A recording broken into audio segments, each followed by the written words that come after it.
ಎಲ್ಲರ ಮನೆಯೊಳಗೂ ಮಕ್ಳು ಇರ್ತಾವೆ. ಆದ್ರೆ ಅದ್ರೊಳಗೆ ಸ್ವಲ್ಪ ಮಕ್ಕಳು ನಮ್ಮ ಮಾತು ಕೇಳಿದ್ರೆ ಇನ್ನೂ ಸ್ವಲ್ಪ ಮಕ್ಕಳು ನಮ್ಮ ಮಾತು ಕೇಳೋಕೆ ಹಠ ಮಾಡ್ತಾವೆ. ಆದ್ರೆ ಆ ಮಕ್ಕಳ ಮೇಲೇ ನಾವು ಜೀವನ ಇಟ್ಟಿರ್ತೀವಿ. ನಾವು ಜಸ್ಟ್ ಇಮ್ಯಾಜಿನ್, ಮಗು ಆಟ ಆಡೋಕ್ಕೇನೋ ಹೊರಗಡೆ ಹೋಗ್ತೈತಿ, ಆದ್ರೆ ಬರುವಾಗ ಒಂದೇ ಬಂದಿರೋದಿಲ್ಲ.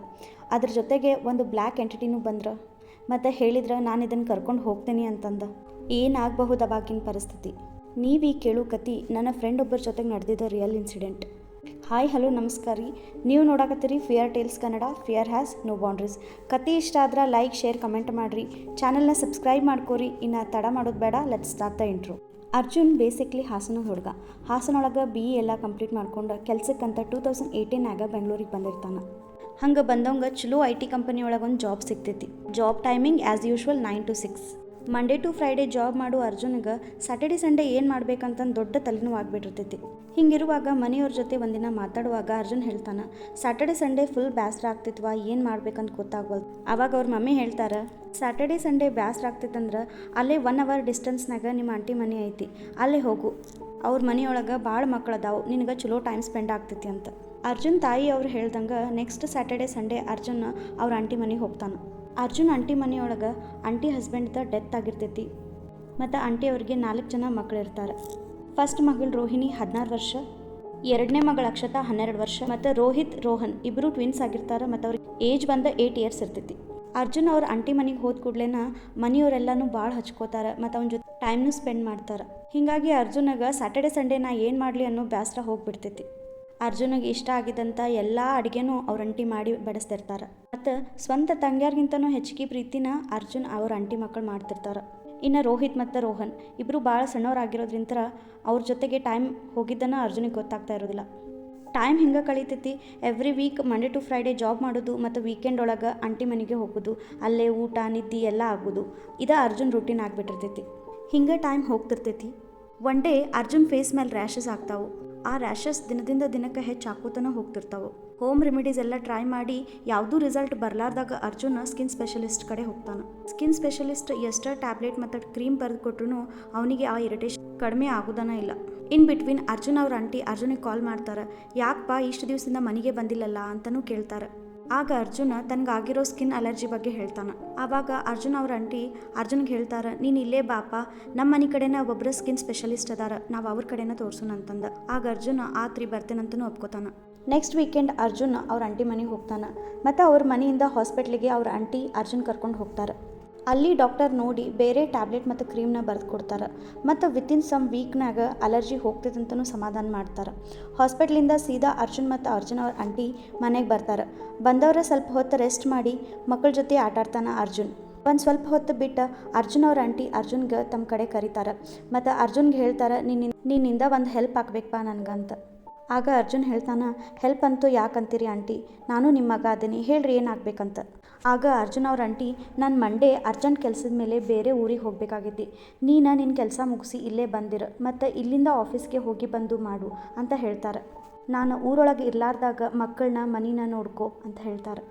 ಅದಕ್ಕೆ ಅರ್ಜುನ, ಇದಕ್ಕೆಲ್ಲ ಹೆಲ್ಪ್ ಯಾಕಂತೀರಿ ಆಂಟಿ, ನಾ ಮಕ್ಕಳನ್ನ ಮನಿನ ಎಲ್ಲ ನೋಡ್ಕೋತೀನಿ, ನೀವು ಹೋಗಿ ಬರ್ರಿ ಅಂತ ಹೇಳ್ತಾನೆ. ಹೆಂಗೂ ರೇವತಿ ಅಡುಗೆ ಮಾಡ್ತಾಳೆ, ನಾ ಬರುವಾಗ ಗ್ರೋಸರೀಸ್ ಎಲ್ಲ ತೊಗೊಂಡು ಬರ್ತೀನಿ, ನೀವು ಚಿಂತೆ ಮಾಡ್ಲಾರ್ದಂಗೆ ಊರಿಗೆ ಹೋಗಿ ಬರ್ರಿ ಅಂತ ಅರ್ಜುನ್ ಅವ್ರ ಆಂಟಿಗೆ ಹೇಳ್ತಾನೆ. ನೆಕ್ಸ್ಟ್ ಮಾರ್ನಿಂಗ್ ಅರ್ಜುನ್ ಆಂಟಿ ಊರಿಗೆ ಹೋಗ್ತಾರೆ. ಇದಾಗಿ ಸ್ವಲ್ಪ ಹೊತ್ತಾದಮೇಲೆ ಈ ಕಡೆ ಅರ್ಜುನ್ ಮಕ್ಕಳನ್ನೆಲ್ಲ ಸ್ಕೂಲಿಗೆ ಕಳಿಸಿ ತಾನು ಆಫೀಸಿಗಂತ ಬರ್ತಾನೆ. ಆಫೀಸ್ ಒಳಗೆ ಕೆಲಸ ಮಾಡಕತ್ತಿರೋ ಅರ್ಜುನ್ಗೆ ತಲೆಯಾಗ ಒಂದೇ ವಿಷಯ ಓಡ್ತಿರ್ತೈತಿ, ನಾ ಆಫೀಸ್ ಕೆಲಸ ಎಲ್ಲ ಜಲ್ದಿ ಮುಗಿಸ್ಕೋಬೇಕು, ನೆಕ್ಸ್ಟ್ PG ಹೋಗಿ ಎಲ್ಲ ಬಟ್ಟೆನೂ ತೊಗೊಂಡು ಮತ್ತು ಗ್ರಾಸರೀಸನ್ನು ತೊಗೊಂಡು ಆಂಟಿ ಅವ್ರ ಮನೆಗೆ ಹೋಗ್ಬೇಕನ್ನೋದು. ಇನ್ನೂ ಆಫೀಸ್ ಶಿಫ್ಟ್ ಮುಗ್ಯಾಕೆ 1/2 hour ಇರ್ತೈತಿ. ಆವಾಗ ಅರ್ಜುನ್ಗೊಂದು ಕಾಲ್ ಬರ್ತೈತಿ.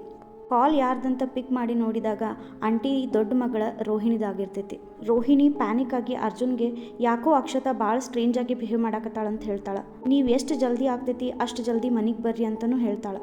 ಆವಾಗ ಅರ್ಜುನ, ಅಕ್ಷತಾಗ ಜ್ವರ ಏನಾರ ಬಂದಾವನ್ನ ನೋಡು ಮತ್ತು ಹಾಸ್ಪಿಟ್ಲಿಗೆ ಕರ್ಕೊಂಡು ಹೋಗು, ನಾ ಅಷ್ಟೊಳಗೆ ಬರ್ತೇನಂತ ಹೇಳ್ತಾನೆ. ಇದೇ ಟೆನ್ಷನ್ ಒಳಗೆ ಅರ್ಜುನ್ PGಗೂ ಹೋಗ್ಲಾರ್ದಂಗೆ ಸೀದಾ ಅವ್ರ ಆಂಟಿ ಮನೆಗೆ ಹೋಗ್ತಾನೆ.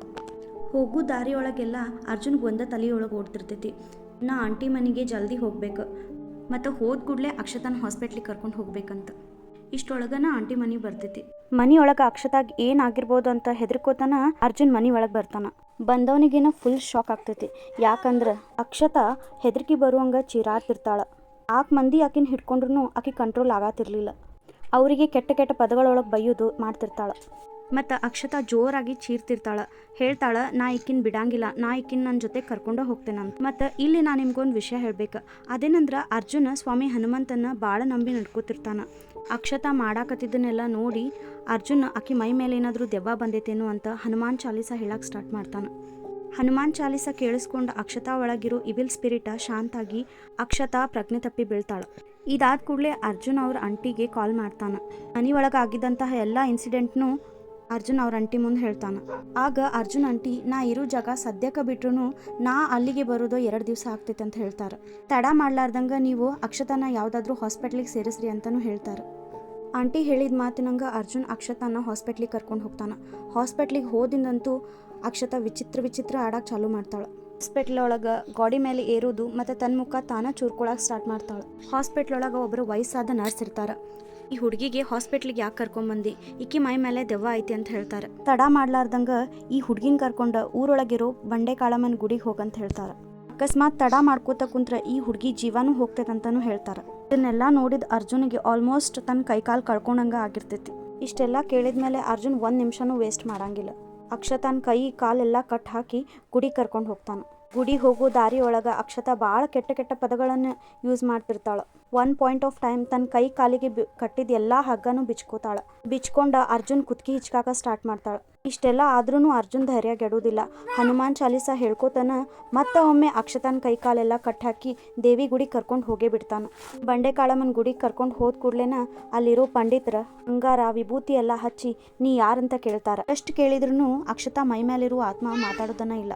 ಒನ್ ಲಾಸ್ಟ್ ಎಫರ್ಟ್ ಅಂತಂದು ಅರ್ಚಕರ ಬಂಡಿ ಕಾಳಮ್ಮನ ತ್ರಿಶೂಲ ಅಂತಂದು ಆ ಸ್ಪಿರಿಟ್ ಮುಂದಿಡ್ತಾರೆ. ಅವಾಗ ಅಕ್ಷತಾನ್ ಮೈ ಮೇಲಿರೋ ಸ್ಪಿರಿಟ್ ಮಾತಾಡ್ತೈತಿ ಮತ್ತು ಆ ಆತ್ಮ ಅಕ್ಷತಾನ್ ಮೈ ಮೇಲೆ ಹೆಂಗೆ ಬಂತಂತನೂ ಹೇಳ್ತೈತಿ. ಅದು ಹೆಂಗಂದ್ರ ಸ್ಕೂಲ್ ಮುಗಿಸ್ಕೊಂಡು ಬಂದ ಅಕ್ಷತ್ ಅವ್ರ ಅಕ್ಕ ಹೊರಗಡೆ ಆಟಕ್ಕೆ ಹೋಗೋದು ಬೇಡ ಅಂತ ಎಷ್ಟು ಹೇಳಿದ್ರು ಹೋಗ್ತಾಳ. ಹಂಗೆ ಆಟ ಆಡಕೋತ ಹೋದಕಿ 3 ದಾರಿ ಕೂಡುವಲ್ಲೇ ನಿಂಬೆಹಣ್ಣು ಬಿದ್ದಿದ್ದು ನೋಡ್ತಾಳ. ನೋಡ್ದಕಿ ಮನ್ಸೊಳಗೆ ಕ್ಯೂರಿಯಾಸಿಟಿ ಹುಟ್ಕೋತೈತಿ, ನಿಂಬೆಹಣ್ಣ ದಾರಿ ಒಳಗೆ ಏನು ಮಾಡತ್ತೈತಂತ. ಅದಕ್ಕೆ ಅದ ನಿಂಬೆಹಣ್ಣು ತೊಗೊಂಡು ಆಟ ಆಡಕ್ಕೆ ಸ್ಟಾರ್ಟ್ ಮಾಡ್ತಾಳೆ. ಅನ್ಫಾರ್ಚುನೇಟ್ಲಿ ಆ ನಿಂಬೆಹಣ್ಣು ಮೇಲೆ ಮಾಡ್ಕೆ ಆಗಿರ್ತೈತಿ.